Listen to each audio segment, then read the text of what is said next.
Biarlah kami sebagai orang-orang pilihan-Mu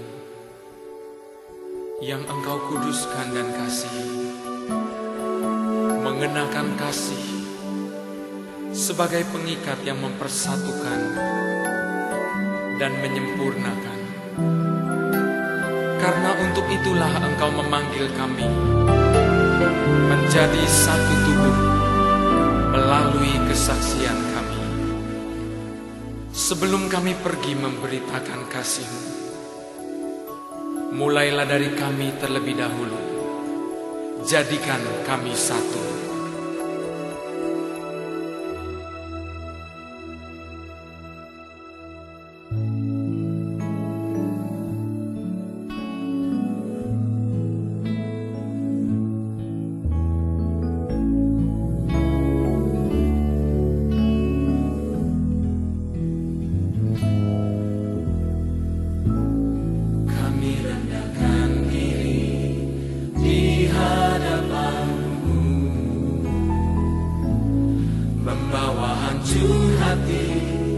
Saat berseru, agar kami saling melengkapi tubuh-Mu, seperti Kau dan Yesus adalah satu.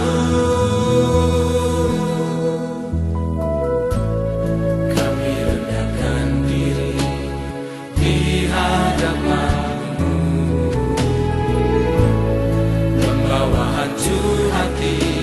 saat berseru, agar kami saling melengkapi tubuh-Mu, seperti Kau dan Yesus adalah satu.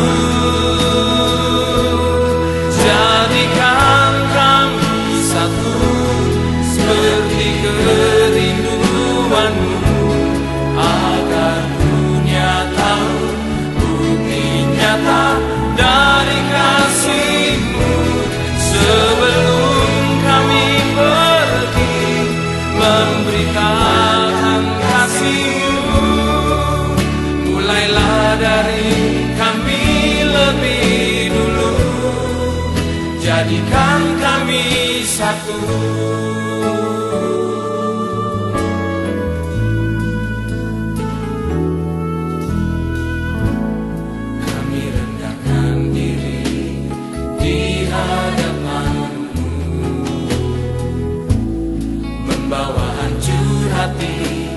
Saat berseru, agar kami saling melengkapi tubuh-Mu, seperti Kau dan Yesus adalah satu.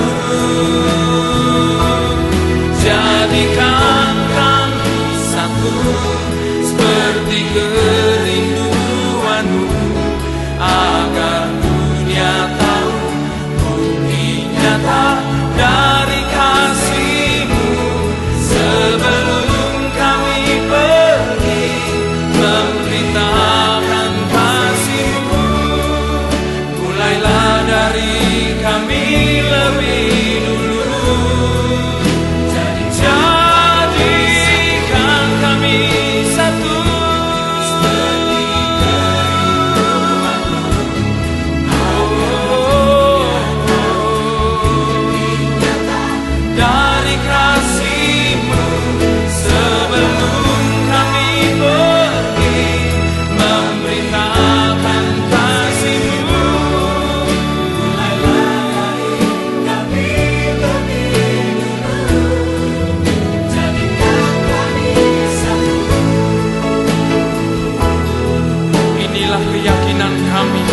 Tuhan, bahwa bukan hanya untuk kami Engkau berdoa, tetapi juga untuk orang-orang yang percaya kepadamu. Oleh karena pemberitaan kami, supaya kami semua menjadi satu, sama seperti Engkau adalah satu. Jadikan kami satu.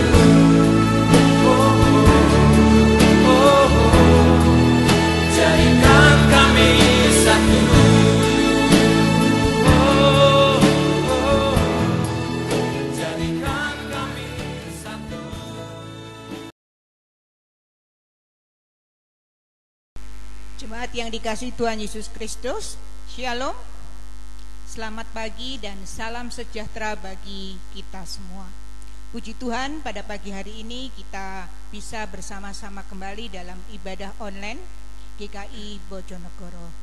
Namun sebelum ibadah kita mulai, ada satu warta lisan yang akan kami sampaikan pada pagi hari ini sebagai berikut. Kami mengajak seluruh jemaat GKI Bojonegoro untuk mengikuti persekutuan tengah minggu yang akan dilaksanakan juga secara online, dilaksanakan pada hari Rabu, setiap hari Rabu jam 6 sore. Kami mengundang Bapak Ibu sekalian untuk hadir dalam kebaktian tersebut. Demikianlah warta lisan pada pagi hari ini. Jemaat kami undang untuk bangkit berdiri. Mari kita mulai ibadah pada pagi hari ini dengan mengangkat satu pujian dari NKB 6 ayat 1 dan 2. Patut segenap yang ada.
Pertolongan kita adalah di dalam nama Tuhan. Dialah Sang Khalik langit dan bumi, yang cinta kasih-Nya kekal selama-lamanya. Amin.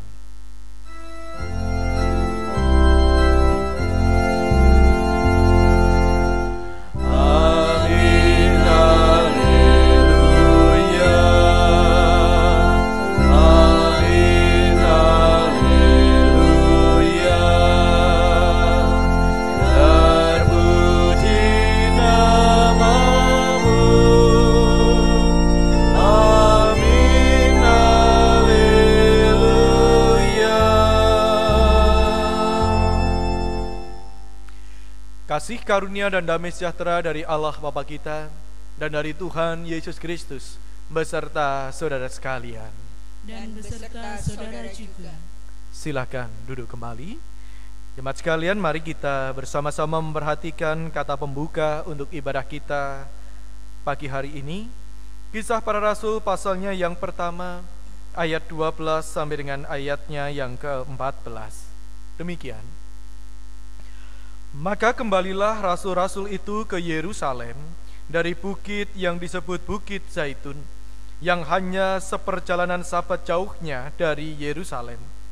Setelah mereka tiba di kota, naiklah mereka ke ruang atas tempat mereka menumpang. Mereka itu ialah Petrus dan Yohanes, Yakobus dan Andreas, Filipus dan Thomas, Bartolomeus dan Matius, Yakobus bin Alfeus, dan Simon orang Selot, dan Yudas bin Yakobus. Mereka semua bertekun dengan sehati dalam doa bersama-sama dengan beberapa perempuan serta Maria ibu Yesus dan dengan saudara-saudara Yesus. Jemaat sekalian yang dikasihi oleh Tuhan, dalam bertekun dan bersehati, dalam doa dan memuji, mereka bersama-sama berjuang untuk semakin serupa dengan Kristus. Inilah sebenarnya yang menjadi kerinduan kita. Oleh karena itu mari kita meresponi sabda Tuhan ini, kita bersama-sama menaikkan pujian, makin serupa Yesus Tuhanku.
Yesus Tuhan setiap hari, itulah doaku.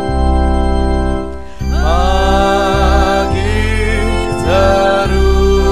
serupa Yesus Tuhanku, setiap hari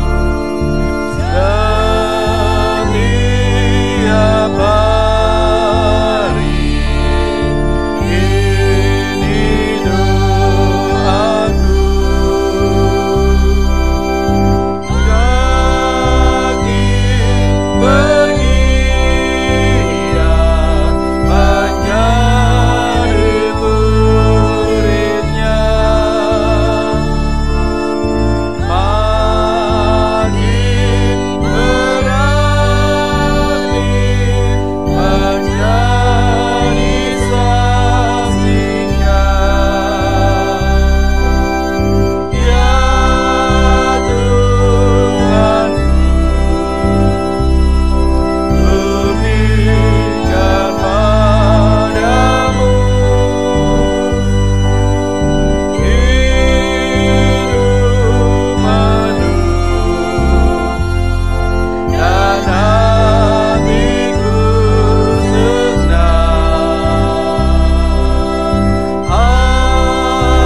Mari kita bersama-sama mengaku dosa dan kelemahan kita di hadapan Tuhan. Mari kita mengawalinya dengan doa pengakuan dosa secara pribadi.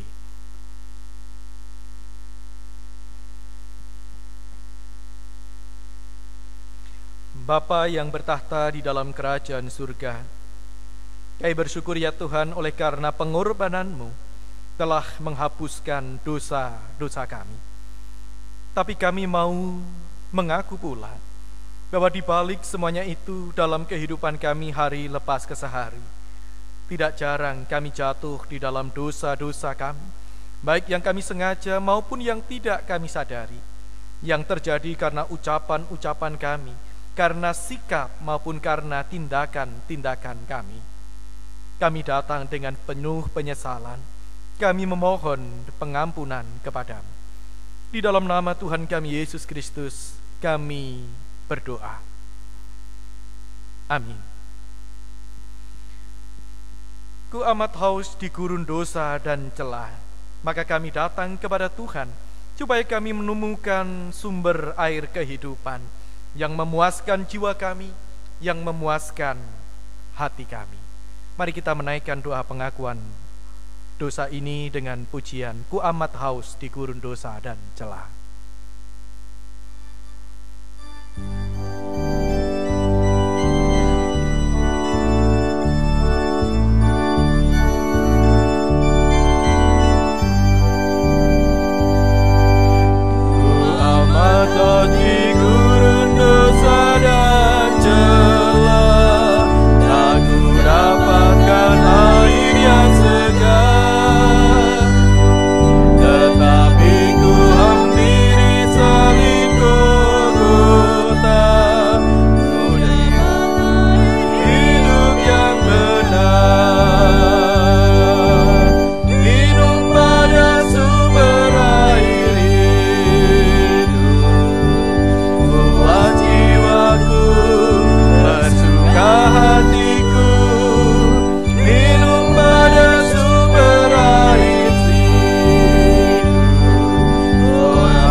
Dengan penuh sukacita, mari kita menyambut berita anugerah dari Tuhan.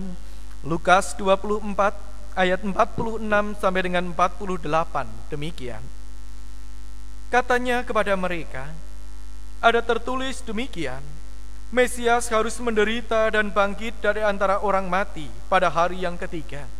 Dan lagi, dalam namanya berita tentang pertobatan dan pengampunan dosa harus disampaikan kepada segala bangsa, mulai dari Yerusalem. Kamu adalah saksi dari semuanya ini. Demikianlah berita anugerah dari Tuhan. Syukur kepada Allah. Dengan penuh sukacita kita menyediakan diri kita untuk panggilan Tuhan, menjadi saksi untuk pertobatan dan pengampunan dosa. Mari kita menaikkan pujian kesanggupan kita, bagi Yesus ku serahkan.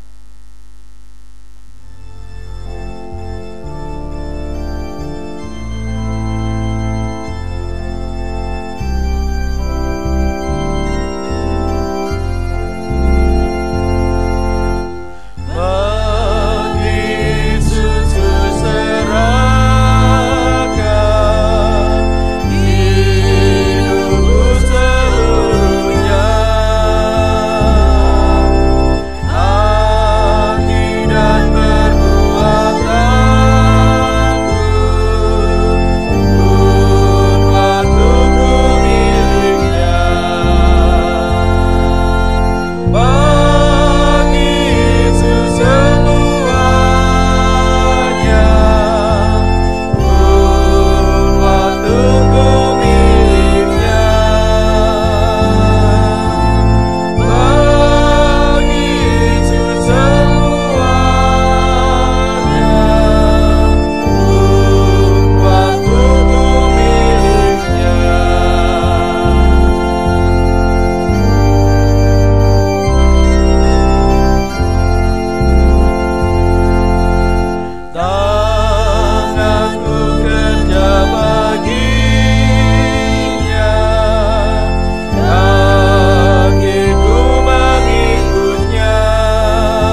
Bapak Ibu sekalian yang kekasih di dalam Tuhan, marilah kita mempersiapkan hati kita untuk menyambut firman Tuhan yang akan kita baca dan dengar pada saat ini.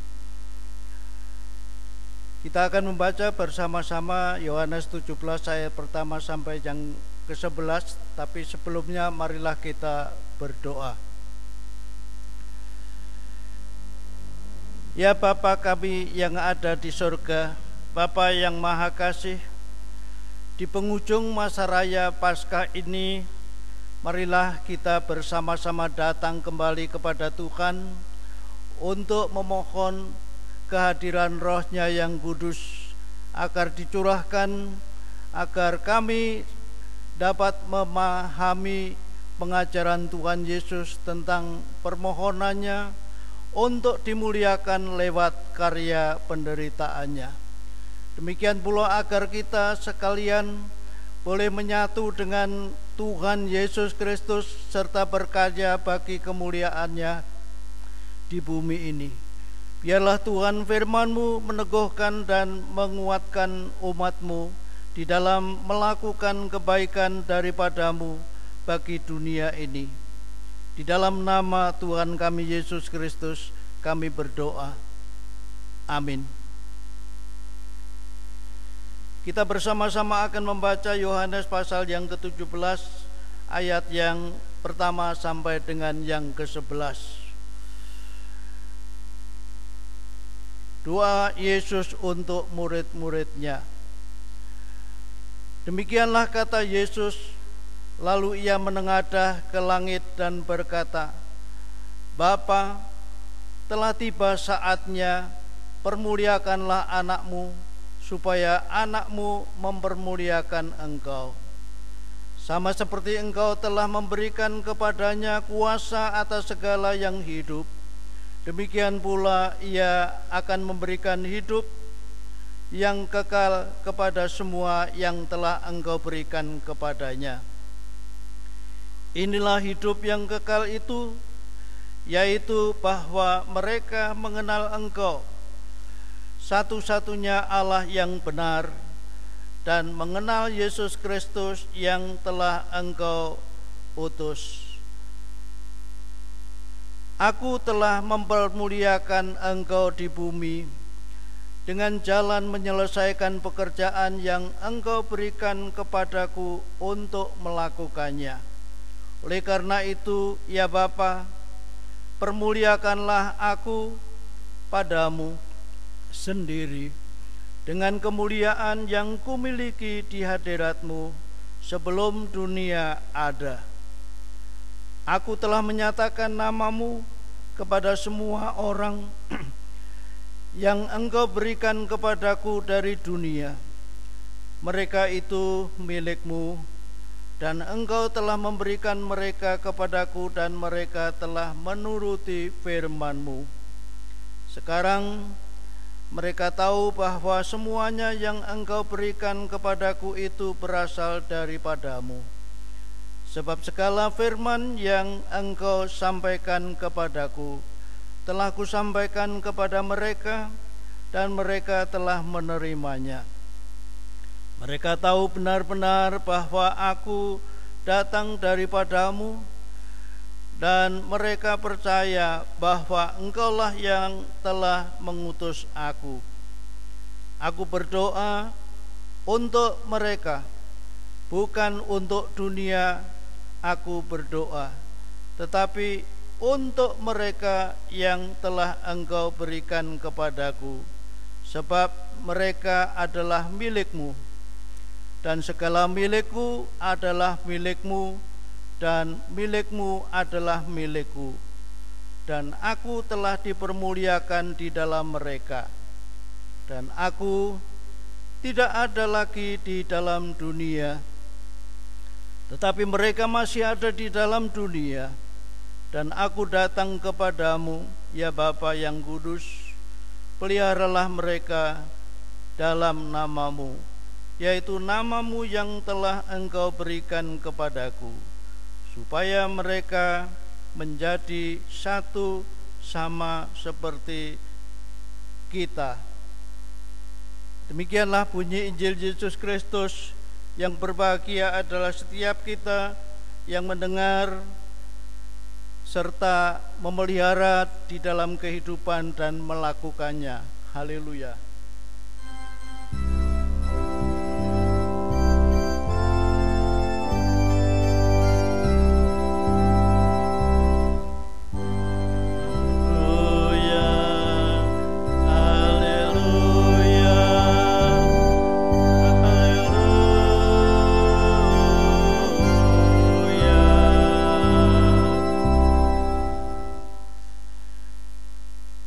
Bapak Ibu sekalian yang kekasih di dalam Tuhan Yesus Kristus, kita ingat beberapa waktu yang lalu pada tanggal 5 Mei 2020 tepatnya, masyarakat kita dikejutkan oleh kematian Dionysius Prasetyo alias Didi Kempot, penyanyi lagu ambyar dan pencetak lagu-lagu campur sari lainnya dipanggil Tuhan di Rumah Sakit Kasih Ibu di Solo. Bapak Ibu sekalian, dia dikenal sebagai penyanyi jalanan yang karena ketekunan dan kesetiaannya melestarikan musik berbahasa Jawa, naik menjadi sosok penyanyi yang berbahasa Jawa yang digemari dan dibanggakan oleh masyarakat Indonesia. Semua penggemarnya merasa kehilangan penyanyi dan pemusik legendaris yang inspiratif tersebut. Berangkat dari kesederhanaannya sebagai kelompok penyanyi trotoar jalanan, naik ke pentas nasional menjadi penyanyi dan pemusik terkenal, dia telah menyatu dan peduli kepada masyarakat pendengarnya, serta menyapa dengan lagu-lagu yang dicipta selaras kebutuhan mereka saat lagu dicipta. Sehingga Bapak Ibu sekalian, kehadirannya seperti menjadi obat penyembuh kegalauan, menghibur, menguatkan, serta menginspirasi hidup mereka agar jangan lelah berjuang, meniti hidup dan melakukan kebaikan-kebaikan di tengah perjalanan hidup. Sampai salah satu penggemarnya, seorang pastor, Martinus Djoko Lelono, yang sedang studi S3 di UGM, mengamati ada 3 prinsip hal yang menjadi prinsip Didi Kempot di dalam menjalani hidupnya. Yang pertama, dia meniti karirnya dari nol. Dari seorang penyanyi jalanan, karena susahnya hidup pada waktu itu, ia mulai karirnya dengan panggung Didi Kempot, nama yang mengabadikan usaha awalnya di jalanan. Kempot itu singkatan dari kelompok musik pengamen trotoar yang kemudian mengantarkannya hijrah ke kota Jakarta, sehingga ia menjadi terkenal. Nah, waktu masuk rekaman di Belantika musik pertamanya dengan lagu Cidro atau Ingkar Janji yang booming, ia terinspirasi oleh kegagalan cintanya saat ditolak oleh orang tua pacarnya karena kemiskinannya. Yang kedua, sebenarnya lagu-lagu Didi Kempot mempunyai pesan-pesan yang melampaui masalah percintaan laki-laki dan perempuan semata-mata. Tidak hanya itu, tetapi ada sesuatu yang lain. Ia juga menjadi duta wisata di berbagai daerah dengan lagu-lagu ciptaannya seperti yang kita kenal Sewu Kutho, Grojogan Sewu,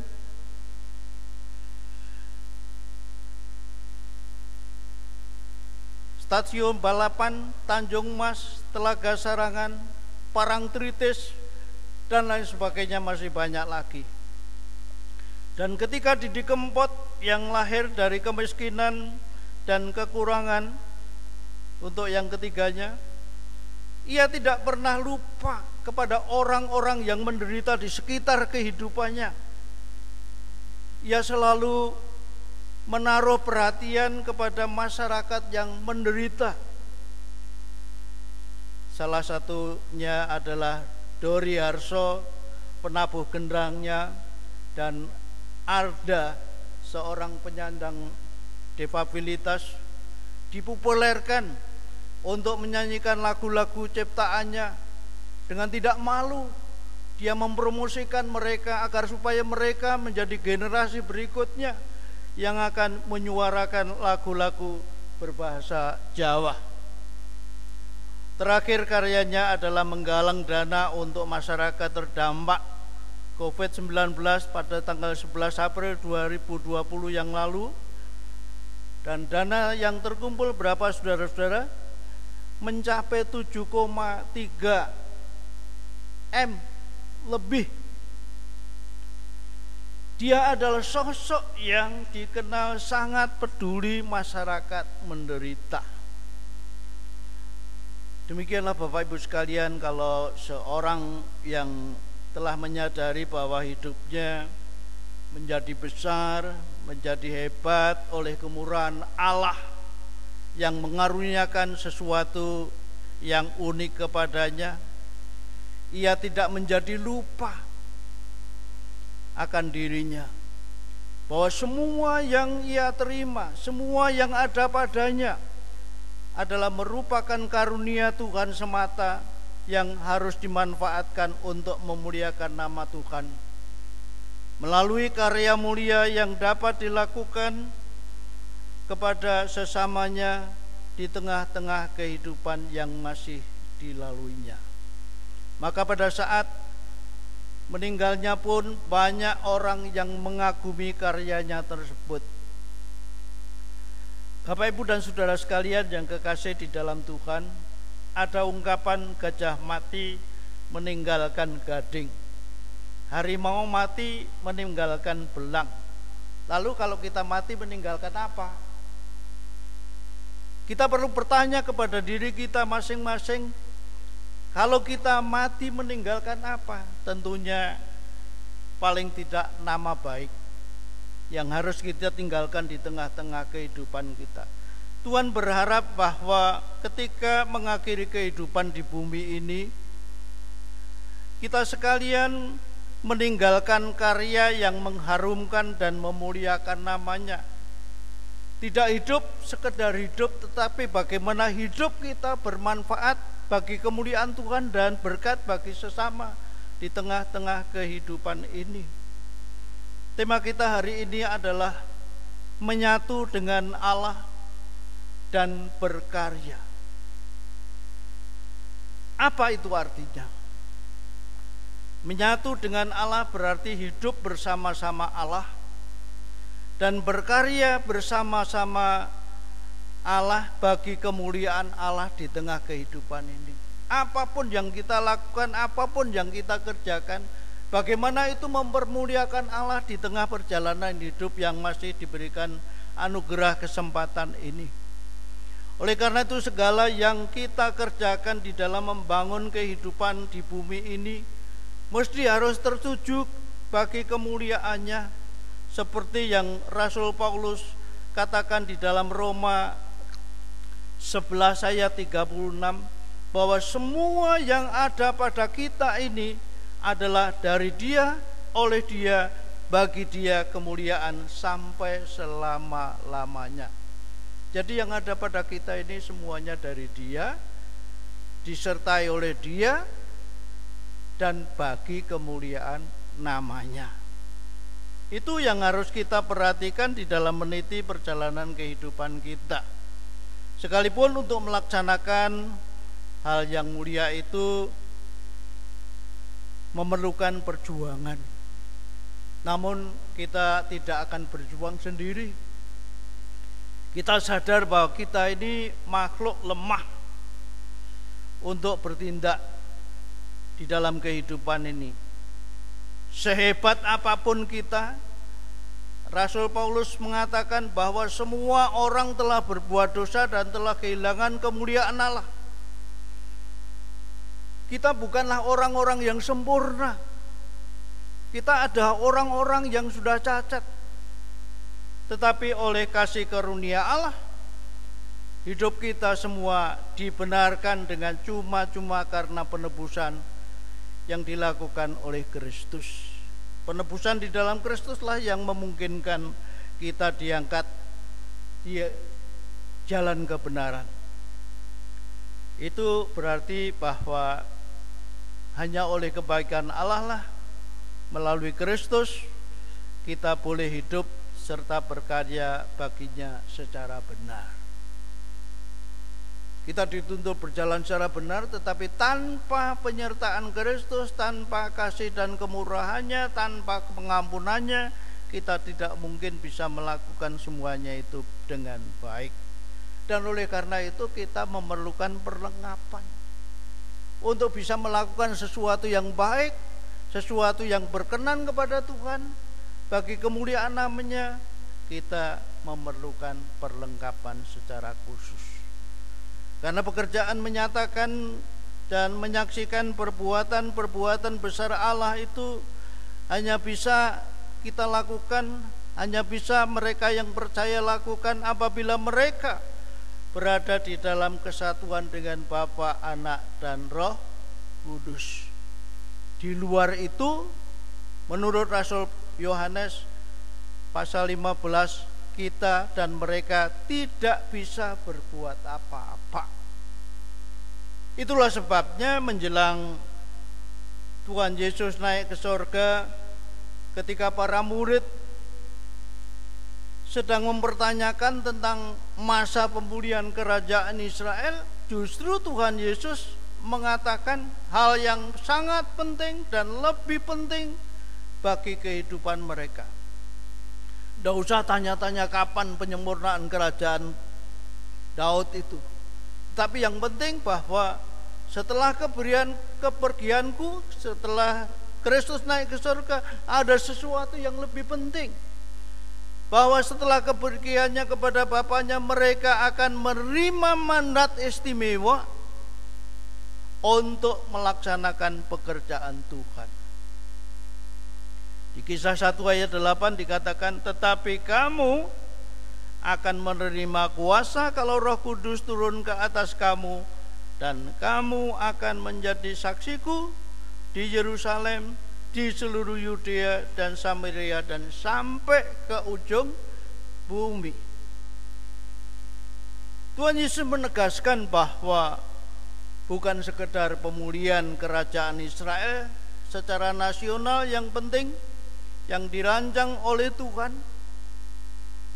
namun kerajaan Israel baru, yaitu kerajaan Allah yang meliputi segala bangsa yang mengimani Yesus Kristus sebagai Tuhan dan Juru Selamatnya.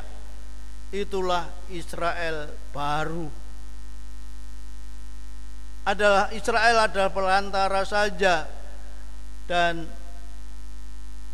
kelangsungan kerajaan Allah di bumi dengan terciptanya Israel baru itu. Dan untuk itulah maka persekutuan orang percaya sebagai murid Kristus atau selaku gerejanya yang hidup pada masa kini, kita semua sebagai jemaat dan rekan sekerja Allah dipanggil dan diutus, dipanggil dan ditugaskan untuk menyampaikan kabar baik tentang kasih Allah yang telah dinyatakan lewat kehadiran, sikap, perbuatan ajaib Tuhan Yesus selama bersama-sama para murid di dunia ini, perlu diteruskan oleh semua gerejanya. Hal itu akan dapat mereka laksanakan pada saat mereka sudah diperlengkapi dengan pencurahan Roh Kudus ke dalam hidup mereka. Tanpa kekuatan Roh Kudus kita tidak bisa melakukan apa-apa. Itulah sebabnya mereka dipesan jangan meninggalkan Yerusalem. Karena di dalam persekutuan para murid akan dicurahkan Roh Kudus untuk memperlengkapi dan memenuhi mereka dengan Roh Tuhan untuk memenuhi panggilan mereka. Hal yang sama juga berlaku untuk semua kita yang dipanggil untuk melayaninya. Memerlukan perlengkapan tersebut. Bukan hanya pada murid waktu itu, tetapi juga kepada kita sekalian, persekutuan gereja yang hidup pada saat ini. Sebab bukan hal yang mudah menjadi saksi Kristus di tengah-tengah kehidupan ini. Ada banyak tantangan, ada banyak pergumulan. Seperti Yesus dibenci, ditolak orang-orang yang tidak menyukai kehadirannya. Demikian pula para murid itu bisa mengalami hal yang sama. Sebagai contoh, pelayanan dan perhatian kasih kepada masyarakat terdampak suatu bencana misalnya, yang kadang disalahpahami dan ditolak oleh komunitas tertentu karena yang membawa adalah masyarakat Kristiani. Karena itulah Tuhan Yesus berdoa kepada Bapanya. Pertama-tama Ia meminta dirinya dimuliakan melalui jalan penderitaan yang harus dihadapi bagi kemuliaannya dan kemuliaan Bapanya.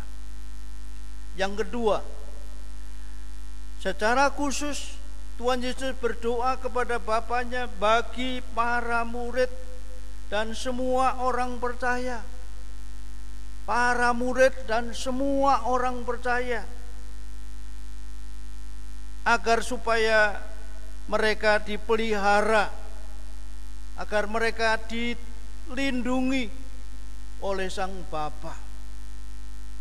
Tujuannya apa? Tujuannya sama, yaitu agar pemuliaannya kepada Yesus yang menderita itu juga memuliakan Allah yang mengutusnya dan memberikan hidup kekal kepada semua orang yang telah Bapanya berikan kepadanya itu. Tuhan Yesus tahu bahwa waktunya telah tiba. Ia tahu bahwa waktunya telah tiba untuk dimuliakan lewat jalan salib. Ia tahu bahwa jalan ini jalan penderitaan baginya, tetapi sekaligus adalah jalan kemuliaan bagi Yesus. Bagi Yesus, kemuliaannya itu hanya diperoleh lewat penderitaan yang harus setia dijalaninya. Maka Yesus mempersiapkan semuanya, baik untuk dirinya, baik untuk para muridnya, untuk menjalani jalan penderitaan menuju kemuliaannya. Jadi kunci keberhasilannya adalah kesatuannya dengan Sang Bapa. Ini menjadi kunci Yesus untuk menang atas jalan salib tersebut dan dimuliakan melalui penderitaan itu. Karena Bapanya lah yang menjadi sumber kekuatan di dalam menjalani jalan penderitaan tersebut.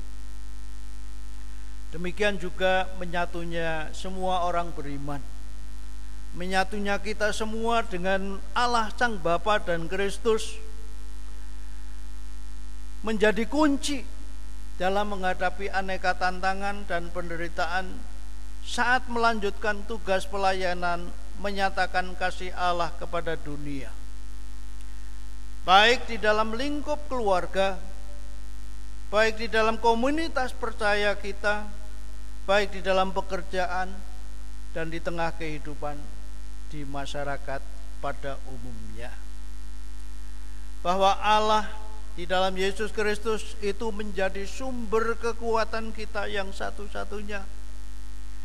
Di dalam persekutuan dengannya kita dimampukan, mereka dimampukan semuanya untuk menjalankan fungsi dengan baik, sehingga nama Tuhan dimuliakan sekalipun kadang harus menghadapi tekanan dunia seperti dialami oleh Petrus dan para murid yang lain. Bapak Ibu sekalian yang terkasih di dalam Tuhan, Rasul Petrus mengaminkan akan hal itu dan juga menekankan bahwa jalan salib merupakan jalan pemuliaan kepada Allah. Bahkan ia bukan hanya berbicara tentang penderitaan, tentang mengikut salib dan memikul salib, tetapi Rasul Petrus ia sendiri sebagai murid berani menjalani hidup dengan jalan salib itu lewat kerelaannya untuk mati tersalib dengan kepala di bawah. Itu Rasul Petrus. Di dalam rangka apa? Di dalam rangka membawa banyak orang berjumpa kepada Kristus yang tersalib itu menjadi penyelamat hidup mereka. Dengan sukacita Petrus rela menjalaninya, sebab ia tahu bahwa penderitaan yang ia alami pada saat mengikut Yesus di dunia ini tidak sebanding dengan sukacita kekal kemuliaan yang akan diterimanya dari Allah ke keabadian bersamanya. Bagaimana mereka akan tinggal bersama-sama dengan Allah? Bagaimana ia akan tinggal di dalam damai sejahteranya untuk selama-lamanya? Itulah yang menghibur dan menguatkan dan meneguhkan pengharapannya. Oleh karena itu, Bapak Ibu sekalian, pada saat kita menghadapi pergumulan dan penderitaan berat karena kesaksian dan pelayanan kita, menyatakan kasih Allah kepada semua orang yang dikasihinya, kita didorong supaya dengan iman teguh berserah dan bersandar kepada pemeliharaan Allah di dalam menjalani panggilannya dengan baik, karena dialah sumber kekuatan kita. Dikatakan oleh Rasul Petrus bahwa kita tidak sendirian. Semua saudara-saudara kita seiman mengalami hal yang sama, yaitu penderitaan karena nama Kristus di dalam menunaikan tugas pelayanannya. Saudara-saudara, pada awal pelayanan saya di Gresik tahun 73, 3 tahun berturut-turut saya dapat hadiah istimewa. Apa itu? Papa nama gereja yang sekaligus pastori pada waktu itu dilempari dengan tomat busuk, tahun berikutnya dengan telur busuk, dan yang terakhir dengan kotoran manusia. Tetapi puji Tuhan dan bersyukur masih boleh hidup sampai hari ini. Itu juga karena anugerah Tuhan. Sehingga senantiasa mengaum-ngaum mencari siapa saja yang lengah dan akan ditelannya. Tetapi semua mereka yang menghidupi pelayanannya dengan setia sanggup menuntaskannya karena kuasa Roh Kudus di dalam diri mereka masing-masing yang dipanggil untuk melayani. Hal inilah yang memungkinkan mereka menjalani hidup serupa Kristus seperti yang kita nyanyikan tadi. Bapak Ibu sekalian, sebuah film animasi Korea pernah bercerita tentang para pemikul salib. Diceritakan tentang seorang pemikul salib yang merasakan beratnya memikul salib itu. Lalu di tengah jalan ia memotong salibnya dengan tujuan menjadikan salib itu ringan dipikulnya dan mudah membawanya. Lalu terus berjalan mengikuti teman-teman lainnya ke arah tujuan dengan tetap pikul salib itu dengan mereka yang memikul salib tanpa dipotong. Setelah sekian lama waktu berjalan, sampailah mereka di tepi jurang yang memerlukan sarana untuk menyeberang. Nah, mereka yang tidak memotong salibnya itu langsung memasang salibnya sebagai alat menyeberang. Tetapi si pemotong salibnya itu ketinggalan, tidak dapat menyeberang karena salibnya sudah dipotong. Bagi yang memikulnya secara utuh tanpa memotongnya, Bapak Ibu sekalian, siap menjalani hidup bersama Tuhan yang tersalib itu dengan sepenuh hati di dalam suka dukanya penderitaan di dalam kehidupan ini. Mereka akan sampai pada tujuan, tinggal bersamanya, menikmati damai sejahtera anugerah Sang Bapa tersebut. Oleh karena itu, marilah kita bersama-sama, seberapapun berat yang kita pikul karena penderitaan, karena nama Tuhan, marilah kita setia berjalan di dalam jalan Tuhan. Selamat berjuang di dalam menyatu dengan Dia yang tersalib. Selamat berjuang menyatu dengan Bapa dan Roh Kudus. Dan selamat berkarya di dalam dan bagi kemuliaan namanya melalui segenap aktivitas yang dapat kita lakukan ketika masih tersedia kesempatan bagi kita. Jangan kita sia-siakan kesempatan itu untuk menabur karya yang membawa nama Tuhan dimuliakan, sehingga pada saat meninggalkan dunia ini kita mempersembahkan nama harum bagi Allah. Tuhan memberkati. Amin. Jemaat kami undang untuk bangkit berdiri.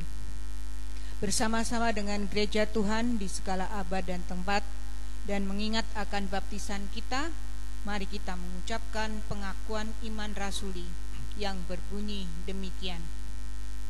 Aku percaya kepada Allah, Bapa yang Maha Kuasa, Khalik langit dan bumi, dan kepada Yesus Kristus anaknya yang tunggal Tuhan kita, yang dikandung daripada Roh Kudus, lahir dari anak darah Maria, yang menderita sengsara di bawah pemerintahan Pontius Pilatus, disalibkan, mati dan dikuburkan, turun ke dalam kerajaan maut. Pada hari yang ketiga, bangkit pula dari antara orang mati, naik ke surga, duduk di sebelah kanan Allah, Bapa yang Maha Kuasa. Dan dari sana Ia akan datang untuk menghakimi orang yang hidup dan yang mati. Aku percaya kepada Roh Kudus, gereja yang kudus dan am, persekutuan orang kudus, pengampunan dosa, kebangkitan orang mati, dan hidup yang kekal. Amin. Dipersilahkan duduk kembali. Dan kini tibalah waktunya untuk kita bersama-sama menyatukan hati kita, menaikkan doa syafaat di hadapan Tuhan. Mari kita berdoa. Kembali kami bersujud di hadapan-Mu ya Tuhan. Baiklah, setiap kami mensyukuri setiap kebenaran firman Tuhan yang boleh menyapa kami dan menguatkan kami, supaya bersama-sama kami boleh terus menyatu satu dengan yang lain, menyatu dengan Tuhan, bahkan juga menyatu di dalam setiap karya-karya kehidupan kami. Betapapun ada tantangan-tantangan yang ada, tapi kami percaya Tuhan yang menolong dan memampukan kami. Saat ini ya Tuhan, kami berdoa untuk rekan-rekan kami yang sakit dan lemah tubuh.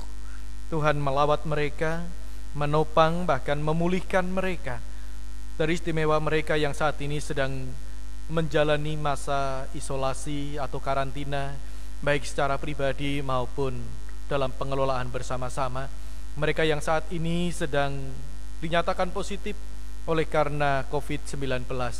Tuhan melawat dan menguatkan mereka supaya mereka dapat dipulihkan kembali. Pun demikian kami juga berdoa untuk pergumulan yang sedang dihadapi bangsa ini, juga bumi ini. Tuhan memberkati setiap tenaga medis, setiap relawan, bahkan juga setiap pribadi-pribadi yang menaruh hati untuk saling berbagi, saling bertolong-tolongan. supaya kami boleh menyikapi pandemi corona ini dengan bergandengan tangan satu dengan yang lain. Kami percaya dengan pertolongan Tuhan, maka situasi ini bisa segera diselesaikan dan diatasi dengan baik pula. Kami berdoa untuk aktivitas gerejawi kami, gereja-gereja yang juga melayani ibadah secara online. Tuhan berkati ya Tuhan, supaya kegiatan yang ada juga berjalan seturut dengan kehendak Tuhan. Terima kasih ya Bapa, berkati keluarga umat-Mu dalam upaya untuk terus menjaga kelangsungan kebutuhan demi kebutuhan tercukupi dengan baik. Kami percaya keluarga-keluarga kami ada dalam perlindungan dan pemeliharaan yang daripada Tuhan sendiri. Terima kasih ya Bapa, inilah doa kami. Kami alaskan sepenuhnya di dalam nama Tuhan Yesus, Tuhan yang telah mengajar kami untuk kami berdoa demikian.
Persembahan jemaat pada minggu ini dapat diserahkan ke kantor TU gereja setiap jam kerja ataupun ditransfer ke rekening GKI Bojonegoro.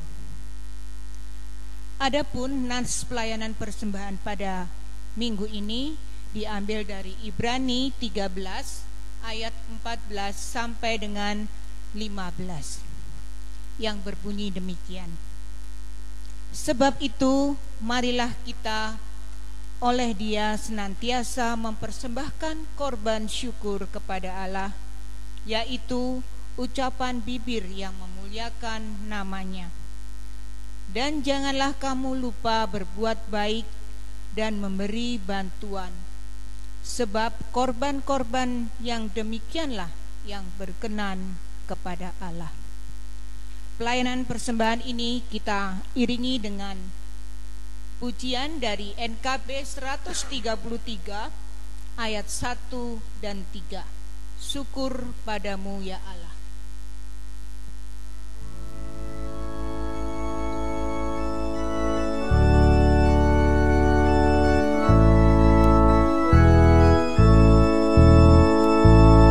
Syukur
kita bawa persembahan ini ke hadirat Bapa. Terima kasih Bapa, Engkau senantiasa terus mengasihi kami, setia kepada kami. Terima kasih untuk anugerah dan berkat yang boleh kami nikmati setiap waktu dan setiap saat. Terima kasih Tuhan untuk kesempatan pada pagi hari ini kami boleh mempersembahkan apa yang kami miliki di hadirat Tuhan. Terimalah biar ya Tuhan persembahan yang kecil ini Engkau sucikan dan berkati. Terlebih-lebih Tuhan, ajarkanlah kami terus untuk mensyukuri dengan sepenuh hati apa yang sudah Tuhan perbuat di dalam kehidupan kami, yang semuanya baik adanya bagi kami. Terima kasih Bapa, terima kasih. Dalam nama Tuhan Yesus kami serahkan persembahan ini. Amin. Jemaat sekalian, tibalah kita pada penghujung ibadah kita. Mari bersama-sama dengan penuh semangat, dengan penuh sukacita kita masuk di dalam pengutusan yang daripada Tuhan. Mari bersama kita menaikkan pujian Di Jalan Hidup yang Lebar Sempit.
Jemaat sekalian, kini arahkanlah hatimu kepada Tuhan.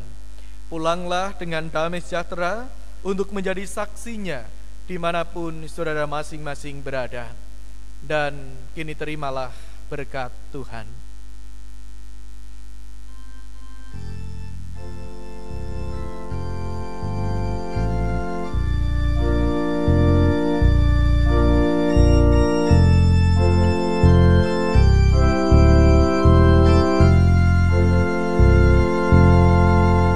Kasih Tuhan mengirim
Selamat melanjutkan aktivitas di tengah keluarga, di tengah kerja, dimanapun Tuhan mengutus saudara sekalian.